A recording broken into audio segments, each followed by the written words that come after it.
Buenas noches. Ya está en el estudio el gobernador Gerardo Morales, que además es candidato a vicepresidente de Horacio Rodríguez Larreta. Con él vamos a hablar, pero antes quiero hacer algunas reflexiones y empezar por los políticos que perdieron la dignidad en los últimos días. No, me refiero fundamentalmente a dos casos. El primero de ellos es el del ministro del Interior, Guado de Pedro, que el jueves anunció su candidatura presidencial. Lo hacía de esta manera. Me voy a esforzar como nadie y como siempre lo he hecho. Vamos a poner todo y más también. Tenemos que volver a representar la grandeza de este país junto a todas las personas que comparten este sueño. Soy Guado de Pedro y quiero ser presidente. El presidente de todas las familias argentinas. Bien, un día después no era más candidato a presidente, porque Cristina Kirchner aceptó, según dijo hoy, la presión de los gobernadores, de 15 gobernadores, precisó, que le pedían una fórmula más competitiva para el peronismo, y los gobernadores tenían razón, le pedían una fórmula más competitiva. Y ella terminó aceptando un acuerdo con Alberto Fernández y con Sergio Massa para que Sergio Massa sea el candidato a presidente. Es decir, que no solo lo bajó a Guado de Pedro, sino que homologó la candidatura de Sergio Massa, un hombre que piensa muy distinto a lo que piensa la expresidenta, su hijo, la Cámpora, todo ese mundo. La pregunta es, ¿por qué de Pedro, que tal vez tenía que bajarse, su jefa le dijo que se bajara, ¿por qué se quedó en el Ministerio del Interior? ¿Por qué no se fue del Ministerio del Interior? Ya hizo algo parecido en 2021, cuando el gobierno perdió las elecciones de mitad de mandato. Que las perdió mal el gobierno. En el acto él renunció en una crítica al presidente Alberto Fernández. Después el presidente arregló con Cristina Kirchner y él retiró la renuncia. Es decir, se quedó con el presidente al que le había mandado la renuncia como un gesto de crítica. En este país no renuncia a nadie. Faltó dignidad. Faltó dignidad. Otro caso es el de Daniel Scioli. El lunes pasado estuvo en este programa y yo le pregunté qué haría si Cristina Kirchner lo presionaba para que se bajara de la candidatura presidencial. Y él respondió de esta manera. ¿Usted se va a bajar de la candidatura presidencial si Cristina Kirchner lo presiona? Porque todo aparenta que lo va a presionar para que se baje. Pero eso no va a ocurrir, es una decisión que tengo tomada. Usted sabe que si hay algo que me caracteriza a mí, siempre es esa actitud, ese estilo, que no es moderación, no es tibieza, es firmeza. Pues yo puedo escuchar a todo, pero cuando tengo que tomar una decisión, la tomo, como esta que he tomado. Someterme al voto popular, que sea la gente con su voto la que decida. ¿Qué opina de Sergio Massa? Y no voy a dejar que nadie me lleve por delante. Y no voy a dejar que nadie me lleve por delante. ¿Se entiende esto? No voy a dejar que nadie me lleve por delante. 4 días después se bajó. Dice él porque se quedó sin apoyo, hace decir, no lo dice él. Se quedó sin apoyo, que no lo dejó de apoyar a Alberto Fernández, no lo apoyaba a Cristina Kirchner, que habían encontrado otro candidato, que era Sergio Massa. Digo, ¿por qué no insistió con esa promesa que había hecho 4 días antes en público? Que no iba a aceptar presiones de ninguna naturaleza y que se iba a someter al voto. ¿Por qué no se quedó con lo que restaba del peronismo y se presentó en las internas? ¿Qué pasó? ¿Por qué lo presionaron? ¿Con qué lo presionaron? para que de pronto haya bajado tan rápidamente? Ese hombre que lo vimos recién decir que de ninguna manera se iba a bajar, de ninguna manera lo iban a presionar.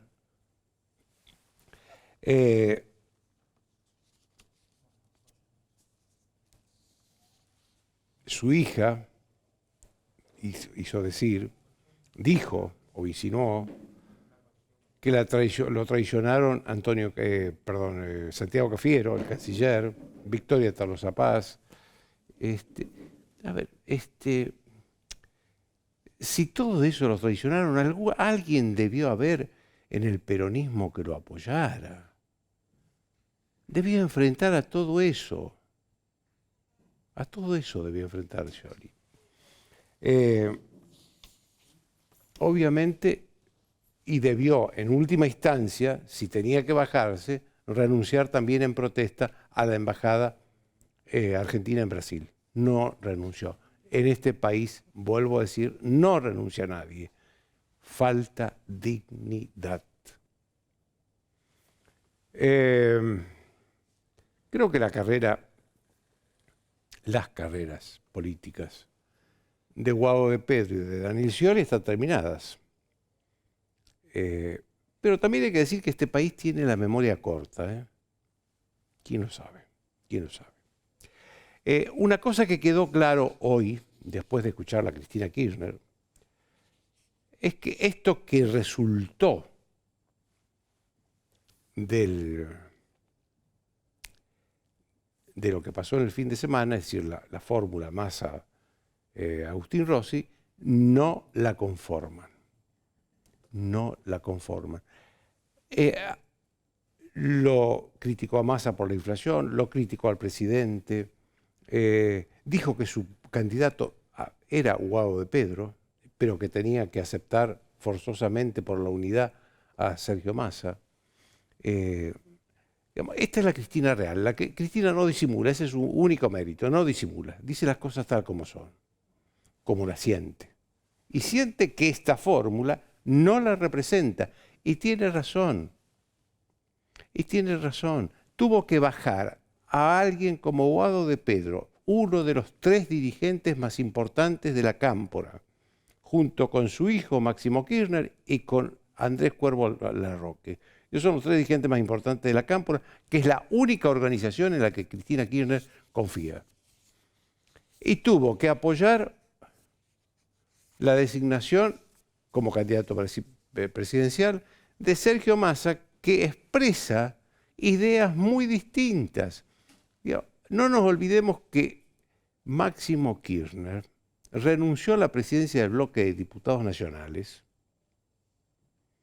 cuando se trataba el acuerdo con el Fondo, el Parlamento, el Congreso tenía que aprobar el acuerdo con el Fondo Monetario Internacional, hecho por Alberto Fernández. Que entre paréntesis, Alberto Fernández le tiene que agradecer a Juntos por el Cambio que que se aprobara ese acuerdo porque con los votos del peronismo no alcanzaba. El presidente del bloque peronista, que era Máximo Kirchner, renunció para no votar a favor de eso. En ese nivel de crítica y objeción al fondo está Máximo Kirchner. Lo vemos a Massa desesperado para conseguir fondos del Fondo Monetario, recursos, dólares del Fondo Monetario Internacional, porque hay vencimientos del fondo, hay vencimientos de bonistas privados inminentes. Y para eso además necesita tener una buena relación con el gobierno norteamericano de Biden. Y Massa está contentísimo con la buena relación con el fondo y con la buena relación con el gobierno de Washington. Así que Cristina Kirchner perdió desde los 2 lados. Perdió cuando cuando le cortó la cabeza a Guado de Pedro, que es uno de los dirigentes de más confianza de ella, y perdió cuando aceptó que Sergio Massa fuera el candidato presidencial que la representara a ella. Y que hoy ella, aún con todas las críticas, posó junto a Sergio Massa aceptando que es su candidato. Eso es la derrota. los que decían que esto había sido una genial maniobra de Cristina Kirchner para dejarle la derrota a otro, es decir, a Massa, la derrota nacional, y ella se atrincheraba en una supuesta victoria en la provincia de Buenos Aires, se equivocan. Se equivocan. Yo nunca escuché que una derrota, que aceptar una derrota, que lo sería en este caso lo que está haciendo Cristina Kirchner, es un triunfo. Nunca escuché eso. Después de una pausa, Gerardo Morales. Bien, como les dije, el gobernador Gerardo Morales, que además es candidato a vicepresidente de Horacio Rodríguez Larreta. Pero, gobernador, yo quiero empezar por Jujuy, porque me parece que es grave lo que está pasando ahí. Y quería preguntarle cómo está la situación ahora. ¿Las rutas siguen cortadas en Jujuy?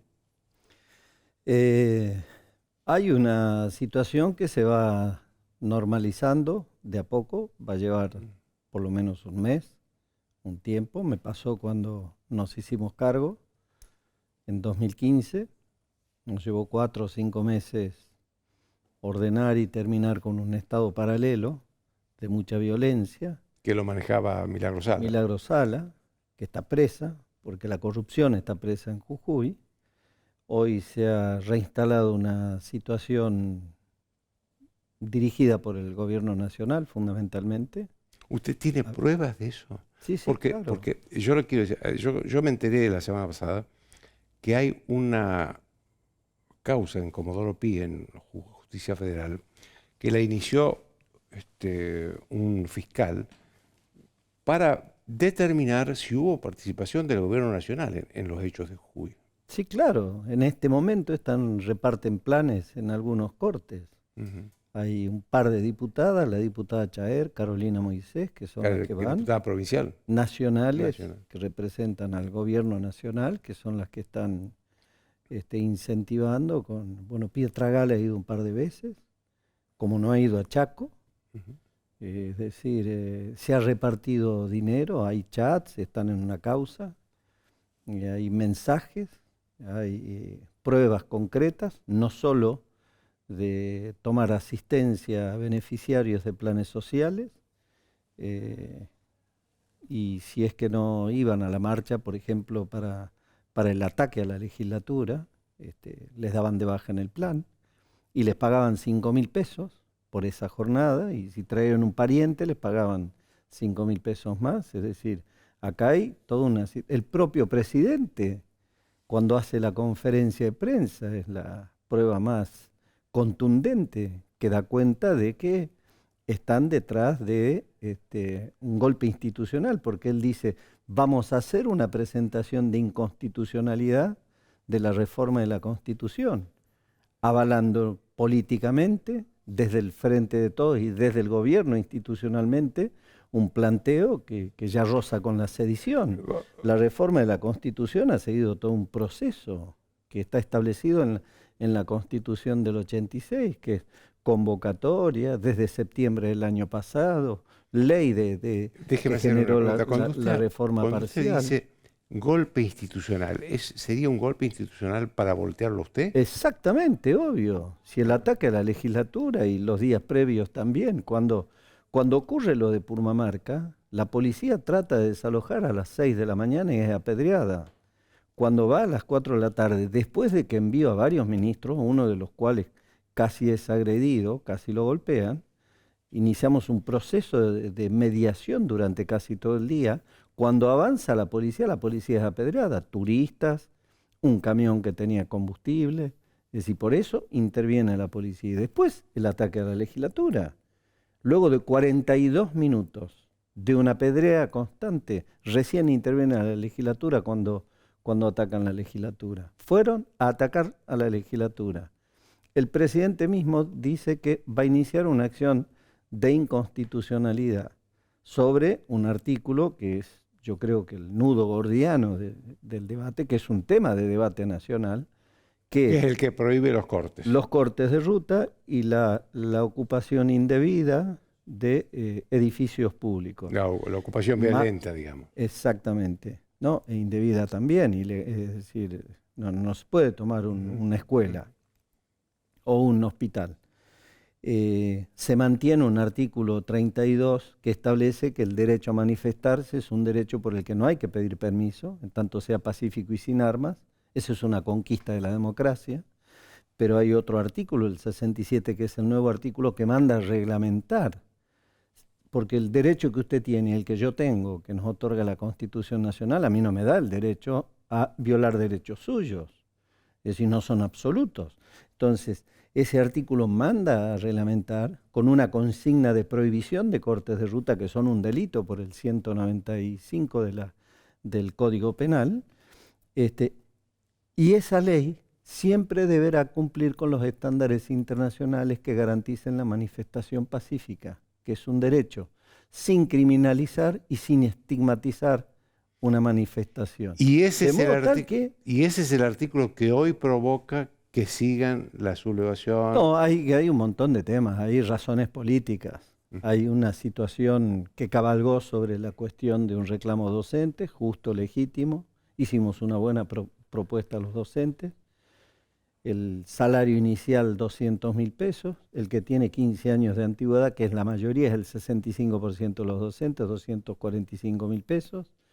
Una directora entre 400 y 600.000 pesos, una supervisora más de 1 millón de pesos. ¿Por qué decían que usted pagaba 30.000 pesos a los mandatarios? Nunca se pagó 30.000 pesos. Nosotros en febrero pagamos lo que fue el monto del salario básico, no básico, sino el salario de bolsillo de 130.000 pesos de la paritaria nacional. Se ha mentido y ha trabajado el gobierno nacional apoyando esa desinformación. Se ha desinformado a las comunidades indígenas también de nuestra provincia con quienes estamos trabajando. Se les ha dicho que les voy a quitar las tierras, que les vamos a quitar los hijos. Se les ha dicho tantas cosas.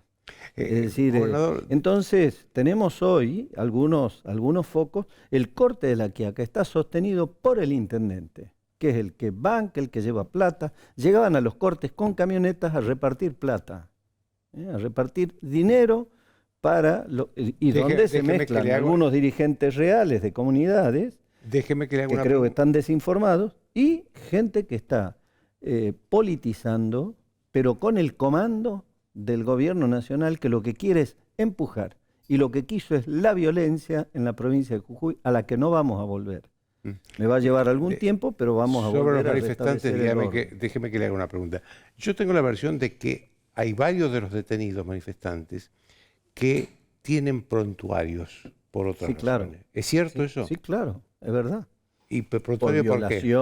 Violación, hurto, robo en banda, armados. Esto era lo que protestaban. Claro, mucha gente infiltrada, gente de afuera, daban órdenes de cuándo atacar, gente que no era de Jujuy. ¿Y de dónde llegaban? De Buenos Aires, del conurbano. Había un colectivo que traía 200 militantes de la Cámpora. Sí, esto es lo que pasó, han intentado empujar. Lo vienen diciendo desde hace varios meses, porque no aceptan la idea, tienen una concepción antidemocrática de no estar en el gobierno. Por eso se reciclan, cuando han fracasado. Entonces dicen que si gobierna Juntos por el Cambio va a pasar esto, y eso no es verdad, porque durante 8 años se ha recuperado el orden y la paz en la provincia de Jujuy, lo que nos permitió una transformación en la matriz productiva y recuperar más trabajo, obviamente que siempre falta, pero de 18.000 a 25.000 trabajadores del turismo, 12.000 trabajadores han trabajado en el litio.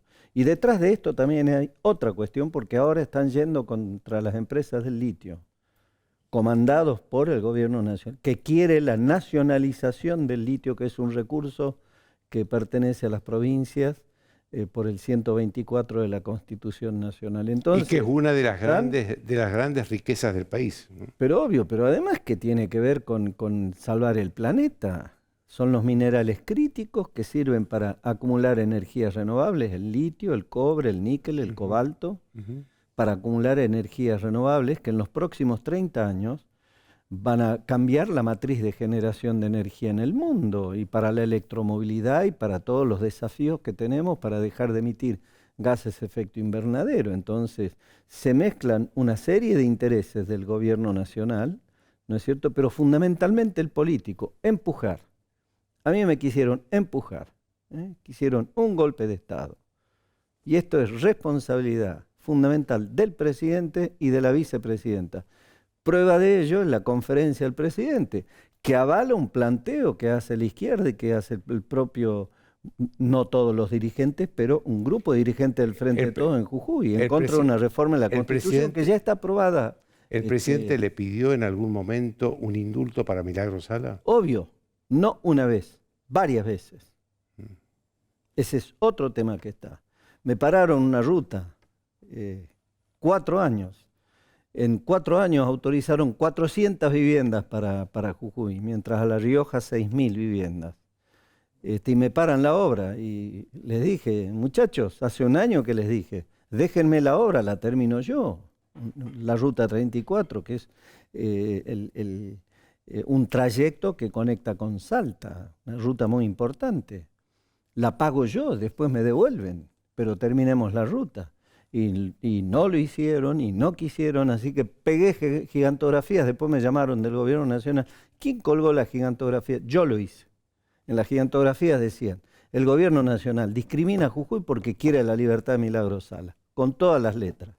Las veces que me reuní con el presidente, nunca me dejó de pedir que le indulte. La primera vez que me reúno con el presidente, tuve que llevarle los antecedentes al presidente. Le dije, ¿vos a quién lo tenés? A Dylan. No sé qué más tenés, no conozco tu vida. Mirá lo que tiene Milagro Sala. Mirá la cantidad de viviendas que tiene. Toma el registro, toma esta. Mirá los vehículos, mirá todo cómo se enriqueció. Lo que pasa en Chaco, lo que pasa en el estado paralelo que hay en todo el país. Han manejado 700.000 millones de pesos. Bueno, se sabía de Jujuy, porque lo denunció usted con Milagro Sala, y se sabía ahora con el señor Sena. Ahora desapareció en el Chaco, Cecilia. pero no en el resto del país. En Jujuy mataron a Ariel Velázquez, militante de la Juventud Radical, a Lucas Arias, al Pato Condorí en Humahuaca, cuando fueron a usurpar tierras que eran de las comunidades para quedarse ellos con lotes de fin de semana, los dirigentes de las organizaciones. Pero, gobernador, me preocupa lo que usted dice, que en todo el país hay estados paralelos. Hasta ahora sabíamos de Jujuy y del Chaco. No, bueno, pero es que hay un sistema, este es un problema sistémico. Es un problema de un sistema que se permite desde el gobierno nacional, que es que organizaciones sociales manejen recursos sin control. Todo eso termina mal, enriqueciéndose los dirigentes, no digo todos, pero la gran mayoría, enriqueciéndose, sacándole plata a la gente, generando la peor esclavitud de este siglo y en violencia, como en Chaco y como en Jujuy. Termina mal esa historia cuando hay Estado ausente, cuando se permite al amparo del poder político y se genera, y esta gente actúa con impunidad. Y en Jujuy están actuando con impunidad y en los cortes dicen, ya va a venir el gobierno nacional. No importa, sigamos cortando porque ya viene la respuesta del gobierno nacional. Esta tarde liberamos el corte de la Ruta 66, la policía de la provincia, porque la gendarmería no actúa. Hay 2 o 3 gendarmes cuidándolos a los que cortan ruta, cuando es responsabilidad del gobierno. ¿Pero mandó el gobierno la gendarmería o no? 2, 3 gendarmes a cuidarlo a los que cortan. Claro.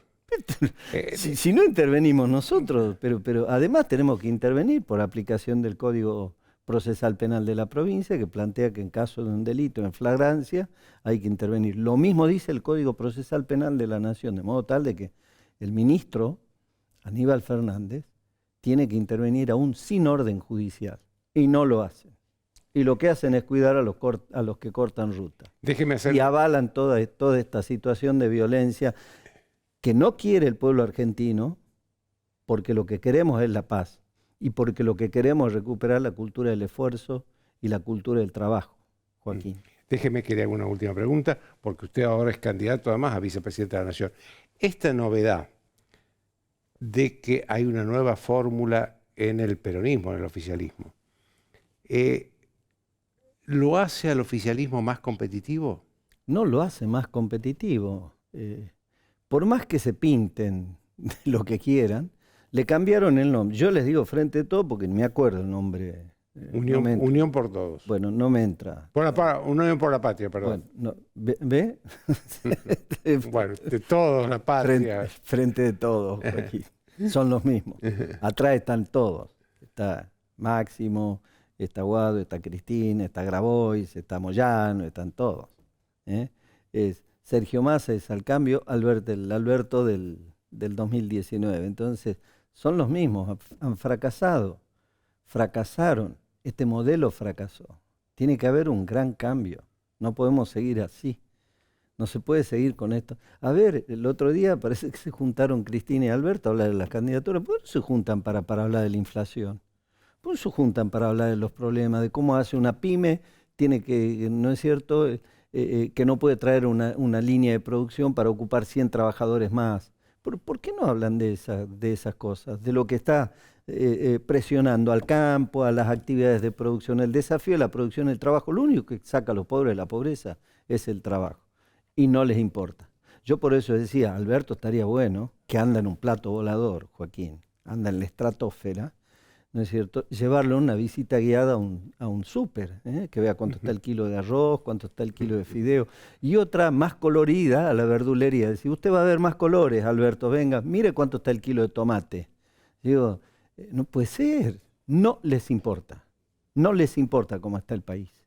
Por eso tiene que haber un cambio. El desafío más importante del pueblo argentino en este momento es que se vaya al frente de todos y que cumpla un ciclo el kirchnerismo y que terminemos con esta historia que ha degradado culturalmente a la República Argentina. Entonces, me parece que entonces se suman estas cosas, el argumento, peleo a la Corte, la combato a la Corte. La Corte en el caso Tucumán y San Juan no ha hecho más que seguir una línea Así es, conceptual, que viene doctrinaria. De muchos años. De muchos años. Entonces, siempre un enemigo. Y si pueden voltear a un gobierno opositor, lo voltean. Y es lo que quisieron hacer conmigo. Y no se los voy a permitir. Le agradezco mucho, gobernador. Bueno, muchas gracias, Joaquín. Después de una pausa, Alejandro Katz y Juan Germano van a analizar la política argentina. Bien, como les dije, la política, todo lo que pasó este fin de semana, lo vamos a analizar con Alejandro Katz, un intelectual que ustedes conocen, está seguido con nosotros, gracias a Dios, y Juan Germano, que es director de Isonomía, una de las más prestigiosas agencias de encuestas. La primera pregunta que les quiero hacer es si la novedad de este fin de semana, que fue el cambio de la fórmula presidencial, Guado de Pedro Mansur por Massa, Agustín Rossi, cambia las posibilidades del oficialismo. A ver. En mi opinión, claramente, hace una semana se hablaba de la alta posibilidad de que el oficialismo saliera tercero en la elección y ahora parece bastante probable que el oficialismo esté compitiendo en un eventual balotaje. Ahora, ¿por qué es eso? Yo creo que Massa era el candidato natural del oficialismo desde que asumió como ministro de Economía, básicamente porque Massa representa no al oficialismo, sino al statu quo. Massa representa una coalición muy importante en nuestro país, que es la de todos los sectores que no quieren que haya transformaciones de ningún tipo. Y esto incluye actores del sector privado, actores del sector público, sindicatos, incluye una constelación muy importante. Muchos, quiero decir, sectores empresariales enteros, de Tierra del Fuego a textil, de las automotrices a las farmacéuticas, digo, sindicatos, sin duda, sector público, proveedores de obra pública. Hay una constelación muy grande de actores del inmovilismo que además son representantes de sectores sociales muy importantes. No son solamente los empresarios, los sindicalistas, sino son aquellos que están implicados en esos sistemas de interés. Y eso tiene alguna racionalidad, diría. En un país en el que, al menos desde mediados de los años 70, el futuro fue siempre peor que sus pasados, cualquiera hayan sido, volverse conservador es una estrategia de autoprotección muy razonable. Entonces, en ese contexto, hace 12 años que el país no crece, los intentos de reforma han sido generadores de mucha tensión porque no se han hecho reformas a favor de la sociedad, sino a favor de actores particulares o de sectores particulares. La posición conservadora es una posición que se extiende muy fácilmente. Y es por eso que yo creo que no solo ha cambiado las posibilidades electorales del oficialismo, sino que le da a Massa una muy alta posibilidad de ser un candidato ganador.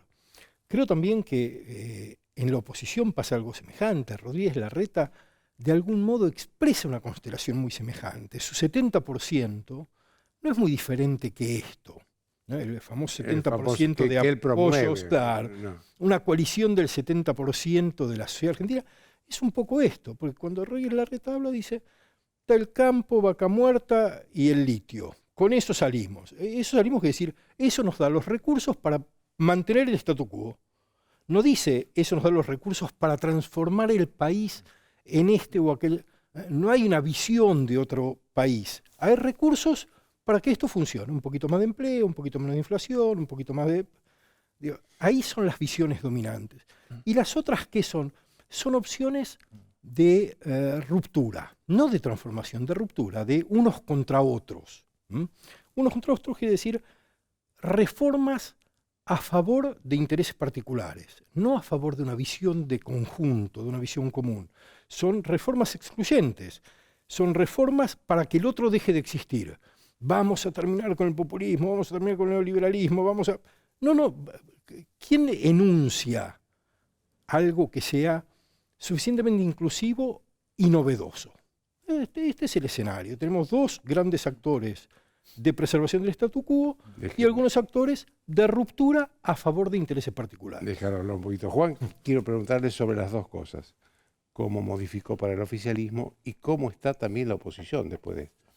Mira, yo no, es incomprobable lo que voy a decir, pero no estoy tan seguro que al final del camino Sergio Massa le hubiese ido muchísimo mejor que a Guado de Pedro. Lo que sí da, y ahí comparto plenamente, es una percepción de competitividad mayor, ¿no? Digo, en cuanto... Yo hacía la analogía de... Guado era como un globo a medio inflar, ¿no? Que por ahí en 2 meses, llegando a la PASO, se inflaba lo suficientemente a los votos que hubiese tenido el kirchnerismo en ese momento. Claro, pero era medio inflar. Y de hecho, para terminar de inflarlo, sobre todo los primeros 2 meses, hasta llegar a la primaria, ibas a requerir de una Cristina muy activa, inflando ese globo, ¿no? Eso por un lado. Este es un globo que viene inflado, lo cual, insisto, da una percepción de competitividad mayor, lo cual es un montón ya de por sí, porque digo, es un gobierno golpeado por 4 años de su propia gestión, de sus propios problemas, en un clima político, en un clima interno de mucha negatividad, de la mano con el país, digo, pero internamente, militantes, ministros, potenciales ministros futuros, potenciales diputados, la verdad que les cuesta internamente. Y entonces creo que ahí Sergio Massa, por su volumen, por su poder, por su que trabaja 26 horas diarias, le da, arranca la carrera en un lugar distinto. Eso me parece relevante para pensar el fenómeno Sergio Massa. Pero insisto, va a tener un gran problema Sergio Massa. Voy a empezar por lo obvio, pues es un ministro que tiene 120 y pico % de punto de inflación. Vos decías, el futuro es siempre peor que el pasado. Bueno, es un ministro que le cuesta mucho, le va a costar defender su propia gestión. Y yo sí percibo que esta es una elección que la ciudadanía demanda cambio. Tal vez no queda demasiado claro qué tipo de cambio. Es uno que más rupturista, uno que busca el 70%, uno que busca romper el Banco Central, otro... Digo, pero sí es es difícil ser la continuidad de esta gestión. Es más, yo creo más que a un candidato completamente kirchnerista en la lista, hasta le hubiese costado menos separarse de esta gestión que lo que le va a costar a Sergio Massa. No digo que no lo logre, es un desafío gigante, pero para mí el gran punto es que él cambia la percepción. Hay un clic que el gobierno hace, que el oficialismo hace, y que hace la oposición, que era la segunda parte de tu consulta. ¿Por qué digo esto? Porque cuando el peronismo se vio fuerte, Juntos por el Cambio se abroqueló históricamente. Cuando el peronismo se vio débil, estos últimos 4 años, con mucha lucha interna, pierde muy claramente la elección de mitad de término. Es cierto que tenías un corrimiento del líder que ordenaba, ¿no? Mauricio Macri, y empezó la disputa Larreta-Bullrich, Pero cuando el peronismo, el kirchnerismo se vio débil, Juntos por el Cambio se separó. Las bases empezaron a separarse y los líderes empezaron a ser divergentes. Esto es un pasito para adelante porque se percibe a un peronismo más competitivo de lo que era. No sé si será verdad, mentira, pero se lo percibe así y es suficiente. Entonces eso, para mí, hace que es interesante porque el gobierno definió, ¿qué hacemos? ¿Identidad o pragmatismo? Y lo definieron internamente, con mucho ruido, ¿no? Una semana de mucho ruido, unos días de mucho ruido, pero definieron pragmatismo. Digo, Guado o Massa. Pragmatismo sería Massa, identidad kirchnerista sería Guado. Juntos por el Cambio tiene la misma disyuntiva. ¿Qué hacemos? ¿Pragmatismo o identidad? Pero la diferencia es que la ciudadanía, su votante, va a definir qué hacemos, pragmatismo o identidad. Pragmatismo, Bullrich eligiendo a Luis Petri de vice, identidad pura, o Larreta, con Carrió, con Espert, con Pichetto, con Morales, con Cynthia Houghton, digo, pragmatismo, ¿no? Busca vender ese... Entonces, ahí lo interesante será ver qué piensa el votante de Juntos por el Cambio. Porque al verlo, si el peronismo, insisto, está débil, parecía que el clima de época tenía más que ver con lo identitario, ¿no? Patricia Bullrich, era identidad. Me permito poner un signo de pregunta, no tengo respuesta, pero me permito poner un signo de pregunta, que el gran desafío de esta campaña, para el lado de Bullrich me parece muy claro, es evidente, y está haciendo bien la campaña que está haciendo, y va a seguir en un camino bastante evidente y contundente. Me permito poner el signo de pregunta para un desafío que tendrá Horacio Rodríguez Larreta, que será vender ese pragmatismo en términos de que es más útil, más hábil estratégicamente para vencer a ese peronismo que se percibe más competitivo. ¿Vos querés decir algo? Podría, pero te escucho. No, a ver, lo que les voy a pedir es que las respuestas sean breves, pero no quiero dejar de preguntar sobre dos fenómenos que han estado en todas las elecciones provinciales que se han dado hasta ahora, inclusive la de Córdoba de ayer. Ausentismo o voto nulo, entre los dos en Córdoba ayer sumaron el 40%, y la mala elección que en todas las provincias hizo Javier Milei, que parecía el gran fenómeno. Quiero pedirles una reflexión sobre eso, pero por favor sean breves. Yo me alegro porque cuando me preguntaste si quería decir algo que es un poco esto. De la descripción de Juan y de lo que observamos, lo que podemos destacar es que los actores políticos están pensando qué hacer en función de los otros actores políticos. Patricia Bullrich se derechiza para que Milei no le saque votos. Rodríguez Larreta pone a Espert, que era socio de Milei, para no ceder espacio a Patricia Bullrich. El peronismo pone a Massa, porque los otros están... Todos están tomando decisiones en función de los otros. ¿Quién está tomando decisiones en función de la sociedad?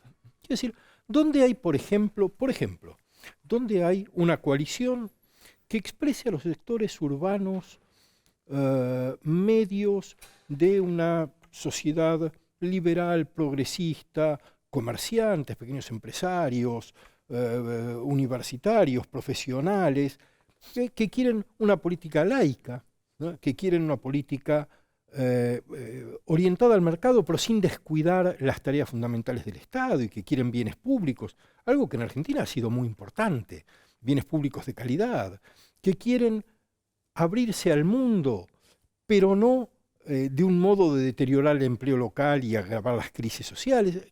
¿Quién escucha a esa parte de la sociedad que siempre tuvo una representación política? Y doy este ejemplo porque es uno de los ejemplos más claros de una clase dirigente que no está atenta a lo que hacen los otros. Explica el ausentismo. Claro. Quiero decir, eso explica el ausentismo y va a explicar el voto en blanco. Yo creo que va a haber mucho voto en blanco y creo que está bien el voto en blanco. El voto en blanco es un voto democrático, no como el ausentismo. El ausentismo es me voy del sistema. En términos de Albert Hirschman es hacer éxito, salirse del sistema. El voto en blanco es en Córdoba participar. Ayer fue casi el 8%. ¿no? Claro. El voto en blanco es participar diciendo yo quiero la democracia, ejerzo mi derecho ciudadano, pero no estoy satisfecho con las opciones que me presentan. Y creo que esto va a crecer porque los actores están mirando a sus pares para decidir. No están escuchando ni los problemas, ni las intenciones, ni están proponiendo visiones que sean atractivas para la sociedad. ¿Qué ofrecen? ¿Qué le ofrecen discursivamente? ¿Qué le ofrecen intelectualmente? ¿Qué ofrecen como imaginación? ¿Dónde hay un impulso de futuro que resulte atractivo? No existe en el discurso político contemporáneo, no solo en Argentina, pero particularmente en Argentina. Juan. Yo estoy casi convencido que la participación va a ser uno de los grandes temas de discusión el día después de la primaria. Lo vimos en casi todas las elecciones provinciales. Algunos ejemplos como Tierra del Fuego con 20 puntos de voto en blanco fue un hito. Ahora en Córdoba tuviste una participación también considerablemente baja. Es cierto que en ese juego de no participar, voto en blanco, voto nulo o Milei, que hasta podría ser en parte un votante, hasta un vehículo para canalizar esa bronca, los tres primeros aparecieron, ¿no? Voto en blanco apareció, algo de nulo habrá aparecido, participación baja definitivamente es un tema a considerar. Hasta ahora en lo provincial no ha habido un desempeño de Milei bastante decepcionante. También es cierto que en las investigaciones provinciales convivía y convive de manera bastante extraña que Milei mide algo y sus candidatos miden muy poco, ¿no? Digo, la figura Milei mide considerablemente más que sus candidatos provinciales y se vio en las elecciones. Lo cual yo me permito poner cierto signo de interrogación, pero es cierto que en el proceso de elección tras elección tras elección, donde nunca aparece en la foto, empieza a ser un problema, ¿no? Pero vuelvo a lo primero, de la mano de esta apatía, de este desencanto, vos hablás 12 años sin creación de empleo privado, una Argentina estancada con un nivel de pobreza por encima de los estándares nuestros históricos, ni hablar con la inflación, aunque somos una sociedad muy acostumbrada a la inflación, todo está por encima. Ahora, en ese esquema yo creo que la foto de la primaria, la foto de agosto va a ser muy interesante porque no creo que sea definitoria, me da la percepción, porque va a haber, creo, menos gente votando de la que va a haber en octubre, y entonces ahí va a ser un proceso largo. Sí me da la impresión que en esto de elegir en función de lo que hace el otro, digo, la figura de Sergio Massa sí genera en los mercados internacionales, que ya ha habido movimientos fuertes de una PASO a una general, genera que el riesgo, el temor argentino baje, que el temor hoy por hoy en los mercados, no digo que sea representativo del mundo entero ni de todos los argentinos, pero los mercados internacionales, el temor lo ven en Milei hoy por hoy, que al parecer es un temor un poquito más bajo de lo que era hace algunos meses. Te agradezco los dos, ¿eh? Gracias. Una pausa. Bien, no me quiero olvidar de Córdoba, que estuvo en la elección de ayer. A ver, la primera conclusión es que ganó el candidato de Juan Schiaretti, del gobernador. Se habló mucho de la cantidad de años que gobernó el peronismo en Córdoba, el peronismo de Schiaretti y de la Sota, que no es el peronismo nacional, es otro peronismo. Pero hay que aceptar que si después de tantos años, 24 años llevan gobernando, ganan una elección a gobernador y deben haber hecho bien las cosas, o algo deben haber hecho bien las cosas, si bien es cierto, y esto hay que decirlo, hay denuncias de fraude por parte de Luis Juez, que fue el candidato que perdió, que deberán ser investigadas a fondo. Pero hay dos elementos que dejó ayer Córdoba, que siguió la tendencia de todas las elecciones provinciales que se registran hasta ahora. Uno es el ausentismo. Fíjense, en Córdoba, se lo decía recién en la mesa, entre la gente que no fue a votar y la que votó en blanco fue casi el 40%. Muchísimo, muchísimo. Y la otra es que el candidato de Javier Milei sacó menos del 3%. Venimos de Tucumán, donde sacó también menos del 3%. Venimos de varios. Javier Milei no hizo buena elección en ninguna provincia. Después él se desentiende. Después dice, yo no tengo nada que ver. Ahora, pero ahí se empiezan a publicar las fotos de cuando él estuvo en esas provincias apoyando a esos candidatos. Entonces, digo, acá o hay un fenómeno que no es tal fenómeno con Javier Milei, o la gente votará de otra manera cuando vote autoridades nacionales. Pero realmente yo lo que estoy viendo en todas las elecciones provinciales es que a Javier Milei le va muy mal. Algo está pasando. Ahora, por otro lado, interpreto yo que esto puede tener una explicación de gente que también se cansó de Milei y se va al ausentismo o al voto en blanco. Es decir, no le gusta la propuesta del gobierno, no le gusta la propuesta de Juntos por el Cambio y tampoco ya le importa la de Milei.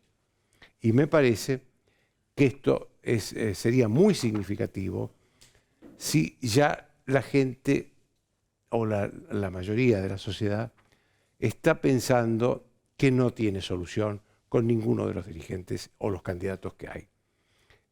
Veremos acá, el mejor test va a ser el 13 de agosto con la elección primaria, que no se van a elegir autoridades, se van a elegir simplemente candidatos, pero ese va a ser el mejor test de cuál es el partido o la coalición política que más confianza tiene en la sociedad argentina. Chau, hasta el lunes.